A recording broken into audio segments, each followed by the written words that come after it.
Hi friends, మహాభారతంలో కౌరవులు ఎంతో ప్రధాన పాత్ర పోషించారు. మహాభారతం ఎంతో గొప్ప ఇతిహాసం. ఈ ఇతిహాసం నుండి ఈనాటి మానవాళి ఎన్నో విషయాలను నేర్చుకోవచ్చు. పాండవుల గురించి తెలుసుకున్నట్లయితే ధర్మంగా ఎలా నడుచుకోవాలో అన్న విషయాన్ని మనం నేర్చుకోవచ్చు. అలాగే కౌరవుల గురించి మనం తెలుసుకుంటే అధర్మంగా ఎలా ప్రవర్తించకూడదో అనే విషయాన్ని కూడా మనం నేర్చుకోవచ్చు. ఎన్నో కుట్రలు మోసాలు చేశారు కౌరవులు. హస్తిన సింహాసనం కోసం కౌరవులు పాండవులను ఎన్నో రకాలుగా బాధలు పెట్టారు.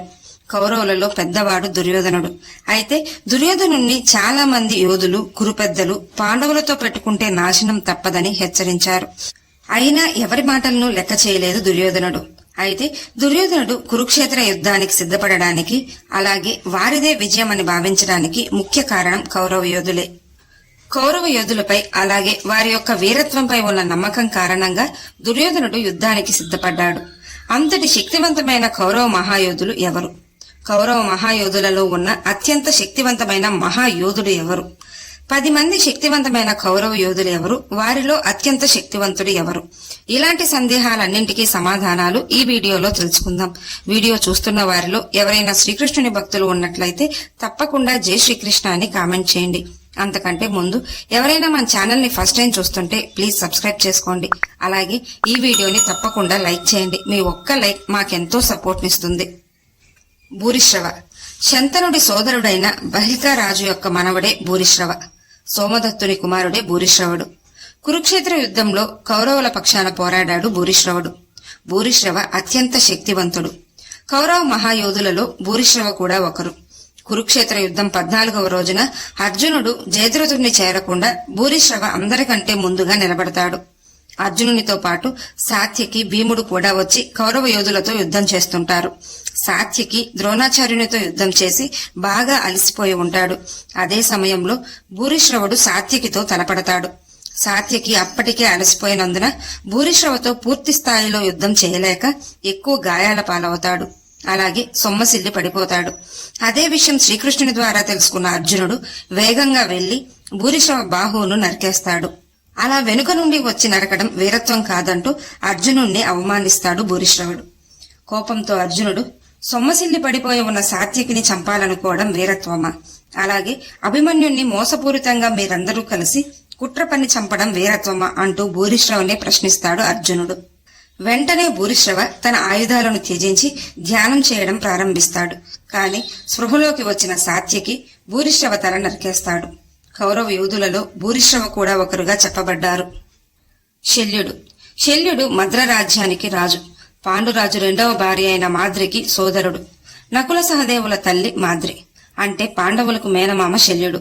శల్యుడు అస్త్రశస్త్ర కళల్లోనూ, గదాయుద్ధంలోనూ, అలాగే రథసారథ్యంలోనూ ఎంతో గొప్ప ప్రతిభ కలవాడు.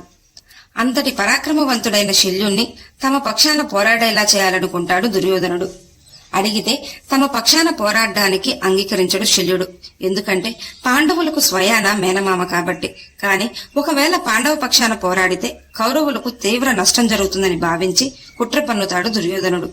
దుర్యోధనుడు పన్నిన కుట్ర గురించి, అలాగే శల్యుడు ఎందుకు కౌరవ పక్షాన పోరాడాడు అనే విషయం గురించి పూర్తిగా తెలుసుకోవాలంటే మన ఛానల్లోనే ఆ వీడియో ఉంది, తప్పక చూడండి. కురుక్షేత్ర యుద్ధంలో కౌరవుల పక్షాన పోరాడాడు. శల్యుడు ఇచ్చిన మాటను, యుద్ధ నీతిని మరవకుండా పాండవ సైన్యంపై విరుచుకుపడ్డాడు. కురుక్షేత్ర యుద్ధం 17వ రోజున కర్ణునికి సారథ్యం వహించమని శల్యుణ్ణి నియమించాడు దుర్యోధనుడు. అదే అదునుగా భావించిన శల్యుడు కర్ణుణ్ణి మాటలతో కృంగిపోయేలా చేశాడు. అలా కర్ణుని మనసును గాయపరుస్తూ ఒకానొక సమయంలో కర్ణునికి ఉన్న శాపాల కారణంగా నిస్సహాయుడై అర్జునుని చేతిలో కర్ణుడు మరణించాడు. అలా కర్ణుని మరణానికి 100 కారణాలలో శల్యుని సారథ్యం కూడా ఒకటి. శల్యుడు తన వీరత్వమంతా చూపాడు. కృతవర్మ. కృతవర్మ యాదవ వంశస్థుడు. పైకి శ్రీకృష్ణునిపై భక్తి నటిస్తూ లోపల కుట్రలు చేసే మనస్తత్వం కలవాడు. శ్రీకృష్ణునిపై కోపంతో కౌరవుల పక్షాన నిలబడ్డాడు కృతవర్మ. కురుక్షేత్ర యుద్ధంలో పాండవ యోధులందరితోనూ పోరాడాడు. కృతవర్మ అత్యంత శక్తివంతుడు. కురుక్షేత్ర యుద్ధం తర్వాత ప్రాణాలతో మిగిలిన వారిలో కృతవర్మ కూడా ఒకరు. ఉప పాండవులను అశ్వత్థామ చంపడంలో కూడా కృతవర్మ అశ్వత్థామకు సహకరించాడు. యదువంశ అంతం సమయంలో సాత్యకి చేతిలో కృతవర్మ మరణించాడు. కృపాచార్యుడు. కురువంశ యువరాజులకు గురువు కృపాచార్యుడు. కౌరవులకు పాండవులకు అస్త్రశస్త్ర కళల్లోనూ శాస్త్రాలను కూడా నేర్పాడు. కురుక్షేత్ర యుద్ధంలో కౌరవుల పక్షాన పోరాడాడు కృపాచార్యుడు. కురుక్షేత్ర యుద్ధం తర్వాత ప్రాణాలతో మిగిలిన వారిలో కృపాచార్యుడు కూడా ఒకరు. సప్త చిరంజీవులలో కృపాచార్యుడు కూడా ఉన్నాడు. భీష్ముడు కృపాచార్యుణ్ణి ఎంతో శక్తివంతమైన మహారథిగా కూడా ప్రకటించాడు. అంతటి మహాయోధుడు కృపాచార్యుడు. కృపాచార్యుని చెల్లెలే కృపి. కృపికి ద్రోణాచార్యునికి కలిగిన కుమారుడే అశ్వత్థామ. అశ్వత్థామపై ఉన్న ప్రేమ కారణంగా ఉపపాండవులను చంపడంలో అశ్వత్థామకు సహకరించాడు కృపాచార్యుడు. అశ్వత్థామ ద్రోణాచార్యుని కుమారుడే అశ్వత్థామ. అశ్వత్థామ అంటే ఎంతో ప్రేమ ద్రోణాచార్యునికి. అందుకే అశ్వత్థామ చేసే పనులకు మంచి చెడులు చెప్పలేకపోయాడు. అస్త్రశస్త్ర కళల్లో కౌరవులు పాండవులతో పాటు గొప్ప ప్రావీణ్యం పొందాడు అశ్వత్థామ. అశ్వత్థామ దుర్యోధనుడికి మంచి స్నేహితుడు. అలాగని కొన్నిసార్లు దుర్యోధనుడు చేసే అధర్మాలను తప్పని కూడా హెచ్చరించాడు. కురుక్షేత్ర యుద్ధంలో కౌరవ పక్షాన పోరాడాడు అశ్వత్థామ. ద్రోణాచార్యుణ్ణి దృష్టద్యుమ్నుడు చంపాడన్న కోపంతో పాండవులను వధించాలనుకుంటాడు.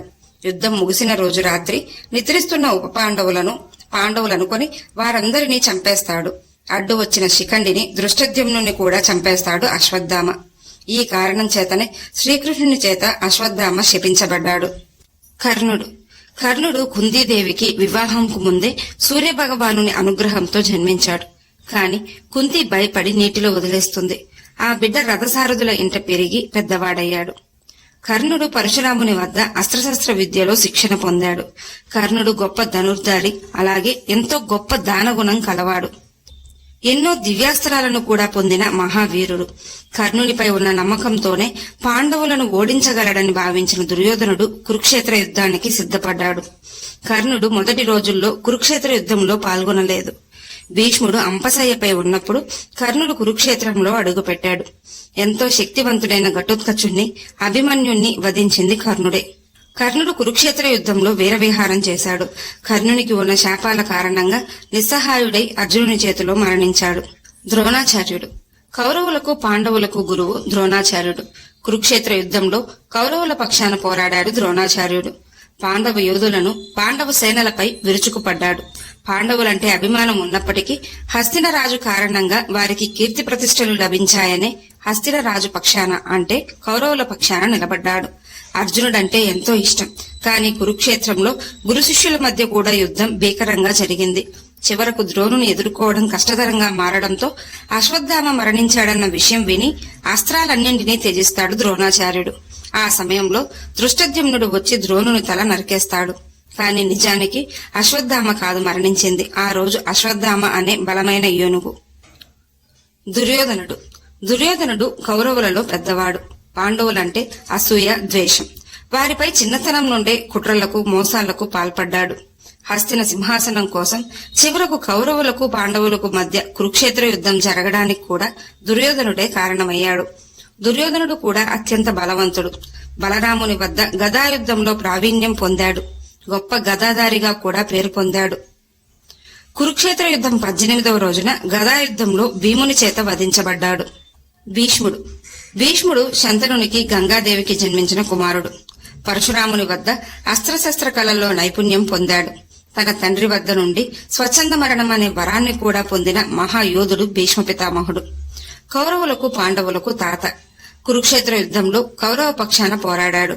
కౌరవ సర్వ సైన్యాధ్యక్షుడు భీష్ముడు. అర్జునుడు శిఖండిని ముందు పెట్టి భీష్ముడు అస్త్రాలు త్యజించిన సమయంలో అనేక అస్త్రాలను భీష్మునిపై సంధించాడు. ఆ అస్త్రాలనే అంపశయ్యగా మార్చుకుని తనకు స్వచ్ఛంద మరణం అనే వరం ఉన్నందున ఉత్తరాయణ పుణ్యకాలంలో దేహం వదిలేశాడు భీష్మ పితామహుడు.